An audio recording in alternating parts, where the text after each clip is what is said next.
হীরা পোশাক, আর তুমি পরে আছো দামি দেশ। আমি তোমাকে কি দিইনি? আমার বাবাকে তুমি নিজের বাড়ি কর্মচারী বানিয়ে রেখেছো। তোমার কি একটু বিবেকে বাধ্য না? একটাবার মনে হলো না আমার বাবার জায়গায় যদি তোমার বাবা হতো তাহলে তোমার কেমন লাগতো? জানো, এই মানুষটার জীবনটাই বিসর্জন করে দিয়েছে আমার জন্য। তিনি জীবনে বিয়েই করেনি। কেন বিয়ে করেনি? তিনি ভেবেছিলেন তিনি যদি বিয়ে করেন, সে ঘরের বউ যদি আমার সাথে খারাপ ব্যবহার করে, এই জন্য তিনি বিয়েই করেননি। আমার মাকে হারাইছি ছোটবেলায়। এই লোকটা মা বাবার স্নেহ মায়া মমতা দিয়ে আমাকে মানুষের মতো মানুষ করেছিল। এই আমি তোমাকে কেন বিয়ে করেছিলাম না? শুধুমাত্র এই সংসারটা দেখার জন্য, আমার বাবার যত্ন নেওয়ার জন্য। আর তুমি কি করলা?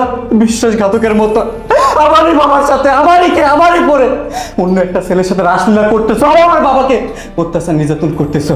আমি আর তোমাকে আমার সংসারে রাখবো না। আমি ওর বাবার জন্য সবকিছু করতে পারি। তুমি যখন আমার বাবাকে আর দেখতেই পারো না, তোমার মতো নারীকে আমার সংসার আর কোনো রাখার মানেই হয় না। তুমি আজকে আমার বাসা থেকে বের হয়ে যাবে, আমি তোমাকে ডিভোর্স দেবো। আমি এখনই